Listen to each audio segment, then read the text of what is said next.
Aku kaget banget pas pertama kali dengar tentang berita ini. Gini, apa yang ada di pikiran kalian pas dengar ada penyandang disabilitas yang melakukan pecel lele sensual? Cukup kaget lah ya. Tapi gimana kalau ternyata penyandang disabilitas ini adalah seorang tunadaksa atau orang yang nggak punya tangan? Gimana cara dia ngelakuinnya? Video ini juga request dari teman kita, Kak Irawan Advent dan Kak Short apa aja boleh. Bahas tentang Agus dong. Oke siap, ayo kita bahas. Karena aku yakin, kucing suka muter-muter. Tonton sampai selesai ya.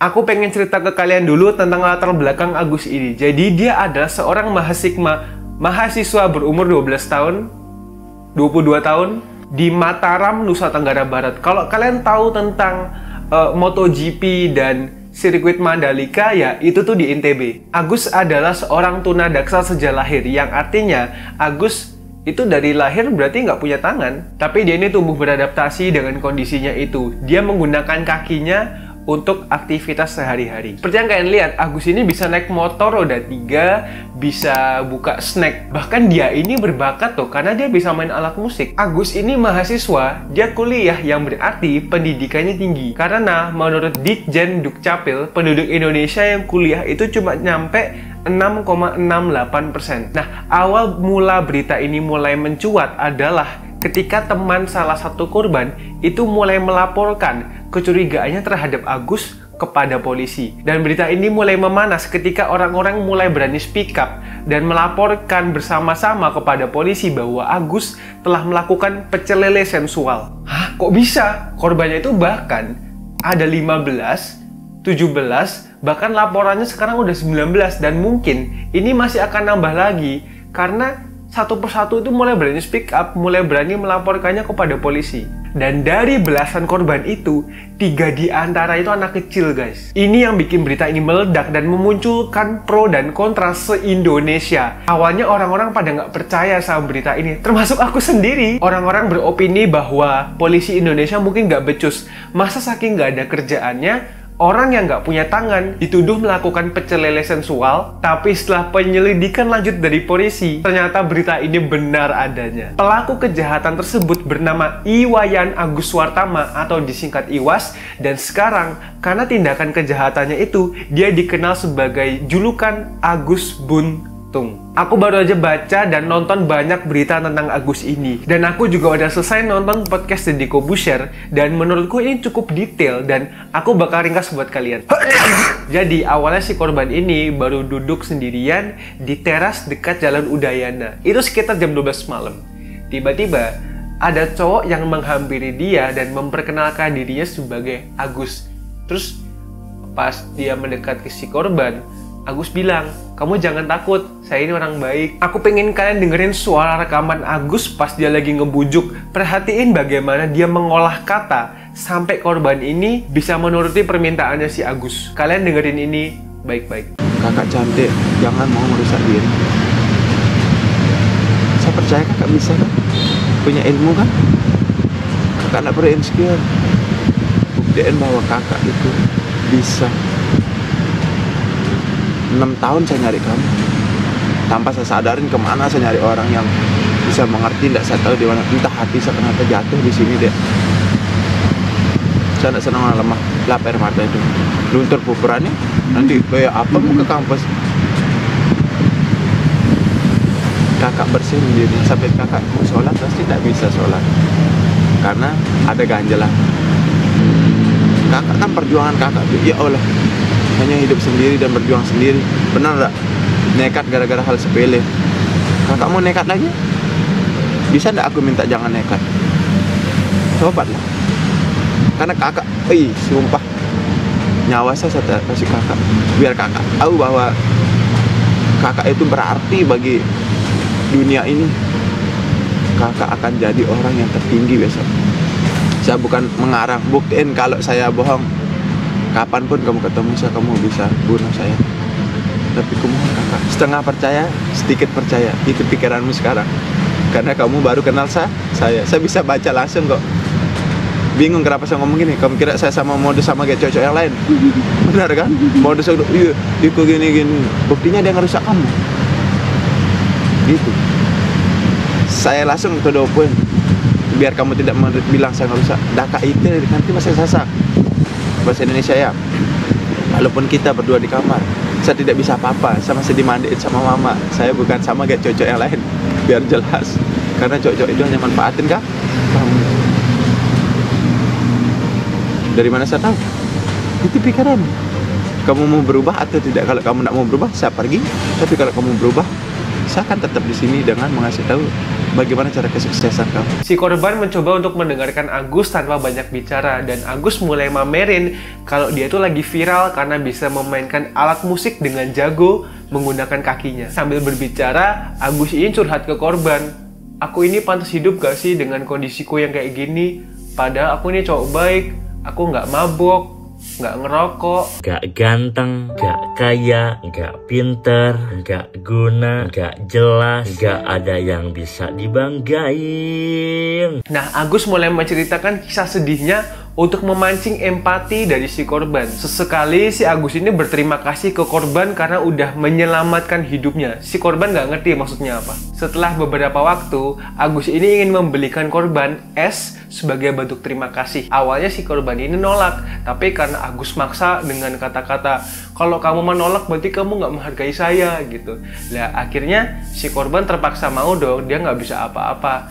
Nah, pergilah Agus ke abang-abang es ini, dan gak lama kemudian Agus balik dan bilang kalau itu itu penjualnya nggak mau menghargai saya, dia ngira saya pengemis gitu. Padahal pas si korban ngecek dagangannya itu emang habis, bukan penjualnya itu mau manipulasi lagi. Bukannya penjualnya ini nggak mau melayani si Agus. Gak lama kemudian Agus ngajak korban ke Taman Sangkareang dan bilang kalau di sana itu lebih banyak yang bisa menghargai Agus. Dan bener aja, pas mereka nyampe di TKP di Taman Sangkareang, dia kelihatan lebih pede. Oh ya, sebelum lanjut, ayo kalian subscribe channel ini dan mampir terus follow Instagramku dulu. Waktu mulai malam dan Agus nawarin korban buat diantar pulang. Si korban ini nolak. Terus Agus bilang, kamu ngapain takut? Sama saya aman.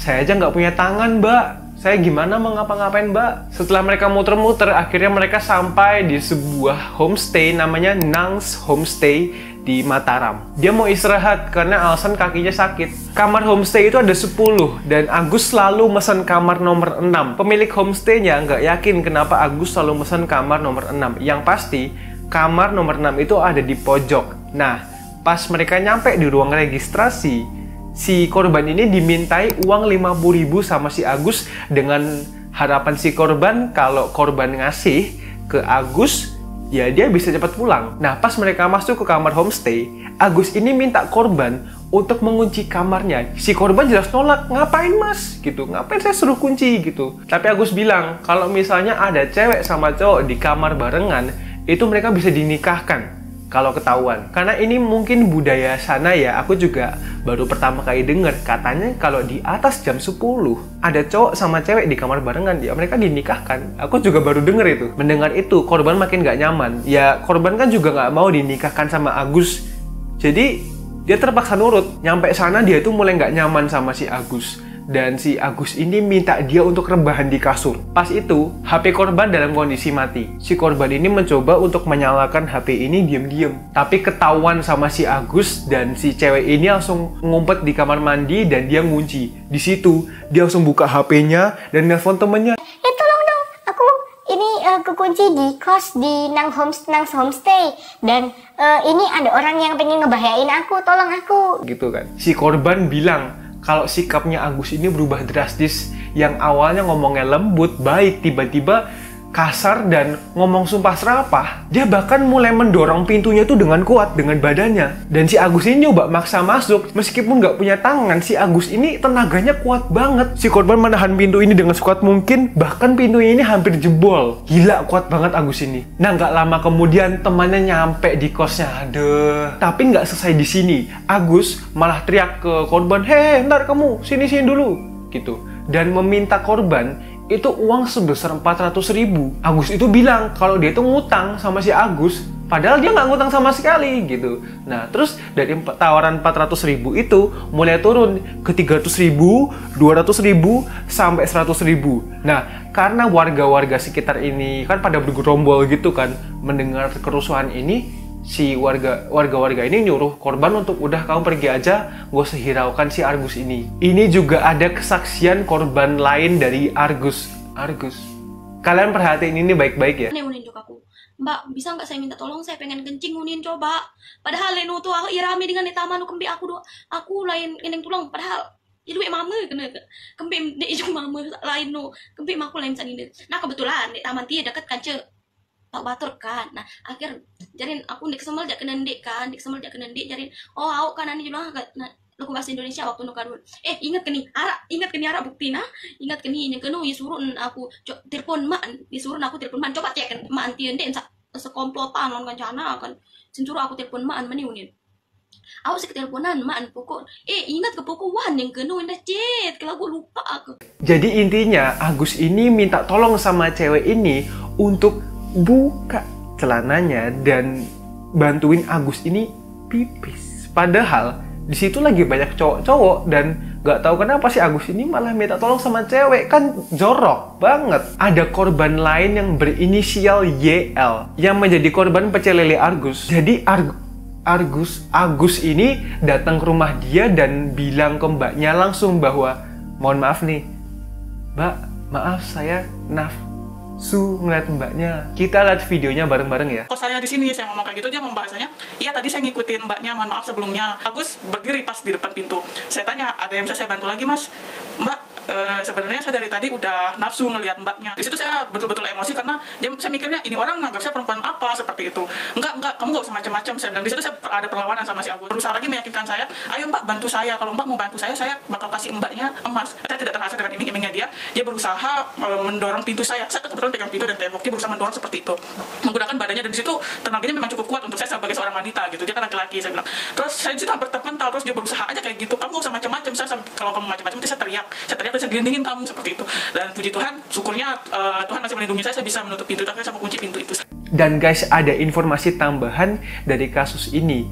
Diduga ibunya Agus dengan inisial IGAA itu terlibat dalam kasus pecel lele ini. Meskipun secara tidak langsung sih. Jadi saat Agus mengiming-imingi korban dengan emas 1 kg, si Agus ini kan nyuruh korban untuk nelpon ibunya. Dan pas telepon nyala, Agus bilang, Bu, ini saya mau ngasih teman saya emas 1 kg. Terus ibunya jawab iya gitu. Ya nggak tahu kenapa ibunya langsung jawab iya gitu. Meskipun si korban udah nolak, tapi tetap aja si korban ini terikat sama si Agus. Dan guys, ada anak di bawah umur yang menjadi korban pecel lelenya si Argus. Dan dia ini baru umur 13 tahun. 13 tahun itu kelas 7 apa kelas 8 ya. Yang pasti si Argus ini emang pedofil guys. Dan guys, ini ada korban Agus yang sedang dalam kondisi hamil. Kasihan banget ya. Agus ini juga ada masalah di kampus. Jadi dosen si Agus, Ria Taurisia Armayani, membongkar ulah Agus selama dia lagi di kuliah. Dia melaporkan Ria karena menganggap si Ria ini nggak mau si Agus ini kuliah. Ria membantah, nggak ada ceritanya saya melarang dia kuliah. Nggak ada saya pernah bilang saya nggak pengen Agus kuliah. Saya nggak pernah bilang begitu, kata Ria pada 3 Desember 2024. Ria akhirnya menjelaskan kenapa Agus ini sampai melaporkan dia ke Dinsos. Jadi, diketahui Agus sebagai penerima beasiswa KIPK menunggak uang kuliah atau UKT. Nah, Ria ingin membantu Agus dengan cara membuka kembali pendaftaran itu. Tapi pas dibuka, Agus ini malah tetap nggak bayar. Agus ini nelpon Ria dan bilang kalau dia itu pingin minjem uang buat bayar UKT. Padahal pendaftarannya udah ditutup. Si Ria ini jelas menolak meskipun beralasan pinjem. Pendaftaran kan udah ditutup, bagaimanapun caranya ya nggak bisa bayar. Dan gara-gara inilah Agus melaporkan Ria ke Dinsos. Kata Ria, uang beasiswa Agus tidak digunakan dengan baik. Uang itu harus untuk membayar kuliah. Jumlah uang beasiswa yang diterima Agus sebesar 13 juta rupiah per tahun. Sedangkan dia membayar UKT sebesar 900.000 per semester. What? Terus sisa uangnya dipakai buat apa? Ulah kedua Agus adalah dia sering manipulasi absen. Jadi intinya dia sering bolos.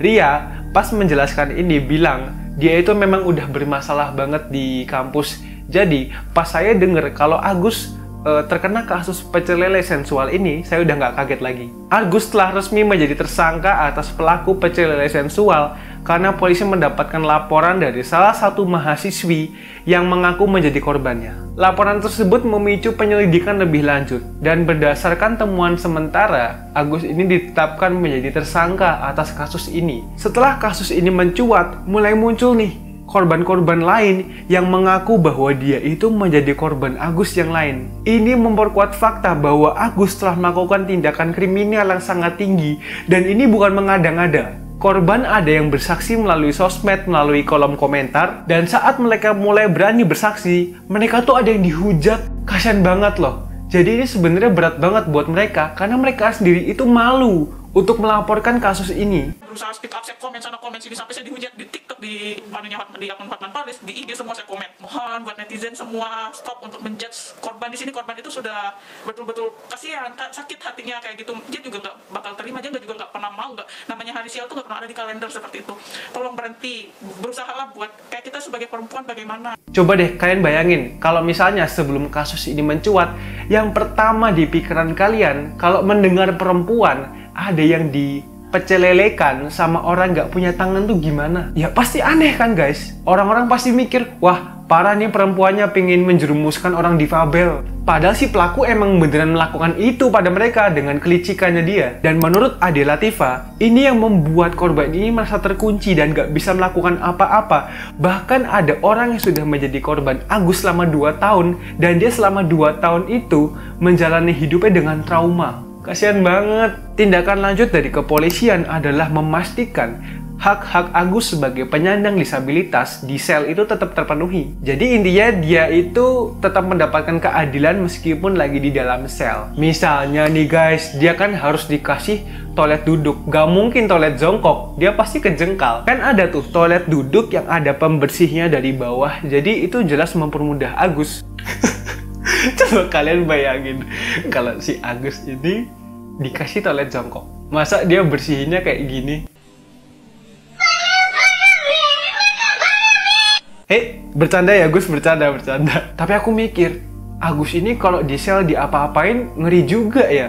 Ini Agus pasti habis ini, apalagi kasusnya ini melibatkan perempuan. Ya kan Agus ini nggak bisa ngelawan guys, dia cuma bisa nendang. Ya soalnya kan dia kan, iya, kalian tahu sendiri, aku nggak usah lanjutin. Banyak yang bilang kalau Agus ini menggunakan hipnotis untuk memanipulasi korban. Nah, aku habis menonton YouTube Pesulap Merah sampai selesai, dan dia menjelaskan bagaimana Agus ini menghipnotis korban. Dimana itu bukan hipnotis ya. Jadi ini adalah trik manipulasi psikologi, dimana Agus itu menjual rasa iba untuk memanipulasi korban. Jadi gini loh guys, Agus ini ngebuat si korban ngerasa kasihan dulu sama Agus karena kondisinya. Kayak yang diceritain sama korban B tadi. Dia cerita ke Agus, aku tuh pantas hidup gak sih dengan kondisiku yang kayak gini?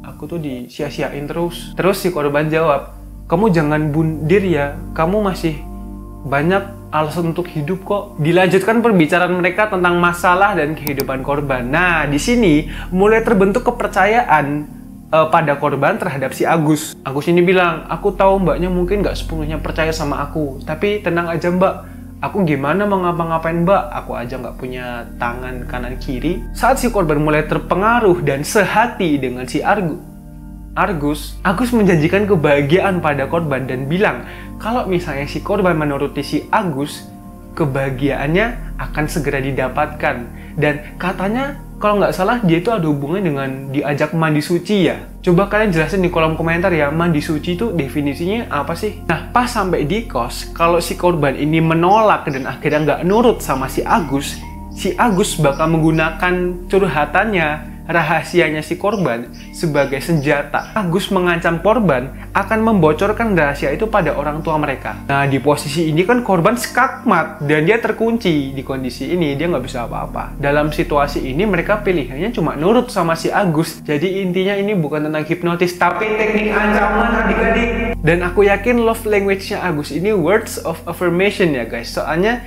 nggak mungkin physical touch. Dia gimana dia mau ngelus kepala korban dibikin makin baper? Ya dia kan ya gitu. Tapi kalau di antara kalian masih ada yang percaya kalau Agus ini menggunakan mantra atau sihir, silahkan komentar ya, aku pengen tahu banget malah. Menurut Reza Indragiri, sebagai ahli forensik Indonesia, konsultan sumber daya manusia, dan dosen Indonesia, Agus ini adalah seorang residivis, yang artinya tindakannya dia itu udah kayak orang yang keluar masuk penjara. Di Indonesia, pecel lele sensual adalah tingkat kejahatan yang sangat tinggi, dan ini menjadikan Agus residivis kejahatan serius. Korbannya aja sampai belasan, guys.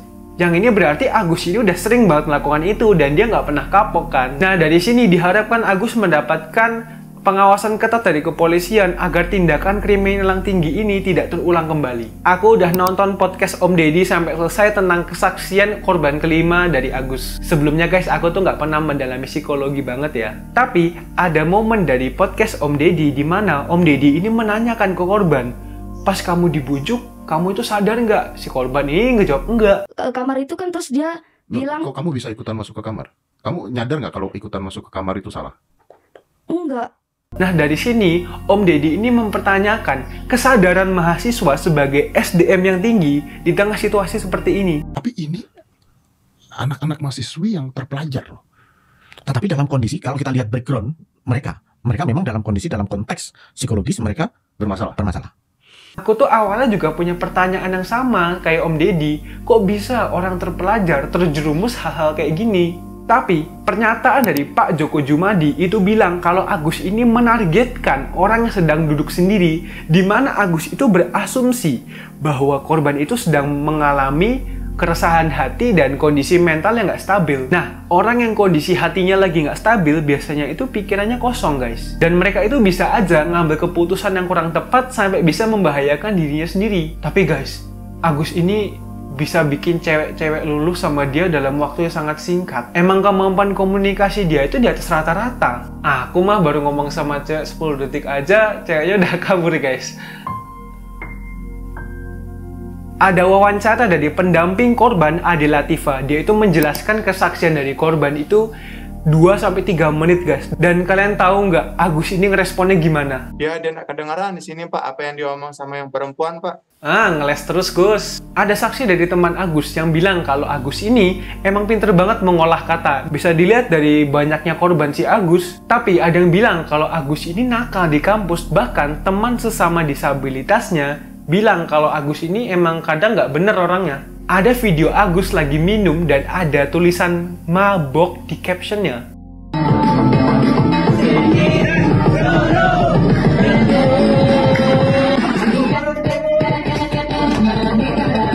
Kelihatannya dia lihai banget ya jogetnya. Nih mohon maaf nih bagi cowok-cowok, termasuk aku sendiri. Banyak dari kita yang udah capek-capek rawat diri dan masih aja ada yang susah dapet cewek. Aduh, masa kita kalah ya sama Agus yang punya kekurangan kayak begitu? Jadi ini aku simpulkan lagi ya guys. Jadi Agus ini menjadikan dirinya seolah-olah dia itu adalah sosok yang bisa menjadi solusi bagi masalah korban dengan menjadikannya teman curhat. Dari curhatan inilah Agus membuat korban merasa nyaman dan secara tidak sadar pas curhat itu, Agus itu menyerap informasi dari mereka untuk dijadikannya ancaman. Ini menjadi senjata yang mengikat korban, yang kalau korbannya nggak mau nurut, senjata ini bakal dikeluarkan, ancaman itu. Dan guys, aku baca di X, ada opini dari netizen yang bilang kalau Agus ini melakukan tindakan kriminal ini karena dia itu, mohon maaf nih, dia nggak bisa swalayan guys. Kalau menurut kalian gimana? Aku pengen tahu di kolom komentar. Apapun alasannya, tindakan pecel lele yang dilakukan oleh Agus ini tidak pernah dibenarkan. Karena ini adalah tindakan yang sangat merugikan hidup orang lain. Ini berdampak besar banget bagi kehidupan sosial dan mental si korban. Amit-amit ya guys, kita nggak bisa ngebayangin kalau ada orang terdekat kita yang kita sayangi mengalami hal ini, kita bakal semarah apa. Korban mengalami trauma jangka panjang dan penyembuhan yang jelas tidak mudah dan butuh waktu yang lama banget. Semoga Agus diadili seadil-adilnya dengan laporan korban yang masih bermunculan. Dan untuk korban, aku sangat berharap mereka bisa cepat pulih dari kondisi mereka dan segera menjalani hidup mereka dengan normal lagi. Amin. Kita bisa belajar dari kasus ini. Jangan mengambil keputusan saat hati kita sedang kacau. Karena kalau kita lagi galau, lagi sedih, pikiran kita itu penuh dengan masalah kita sendiri. Jadi nggak ada space buat kita menerima hal-hal lain selain masalah kita sendiri. Dan kalau kita lagi galau, kita cenderung fokus pada hal negatif daripada hal positifnya. Jadi kalau kalian lagi sedih, carilah teman cerita, atau kalian cerita ke orang tua kalian. Dan aku punya tips guys di zaman sekarang, dan ya banyaklah orang udah melakukannya. Coba deh, kalian bisa loh curhat di AI. Kalau kalian nggak mau curhat sama manusia, cobain deh. Dan untuk kasus Agus ini belum ada informasi kapan sidangnya. Kalau misalnya hasil sidangnya udah keluar dan kalian pengen aku bahas, kalian tulis di kolom komentar ya, nanti aku buatin videonya buat kalian. Terima kasih Kak Irawan Advent dan Kak Short apa aja boleh yang udah request tentang cerita ini. Ya, ini penuh pembelajaran juga ya si Agus ini. Oh ya guys, aku ada kata-kata. Kalian tungguin aku ngomong sampai closing ya. Terima kasih banyak udah nonton sampai akhir. Kalau kalian suka video ini jangan lupa di like ya. Komentar kalau kalian pengen aku bahas horor misteri kriminal lainnya. Oke, kata-katanya ya. Fisik bisa diubah, materi bisa dicari. Subscribe channel ini, jangan lupa pencet notifikasi biar kita bisa ketemu lagi di next video. That's it. Bye-bye.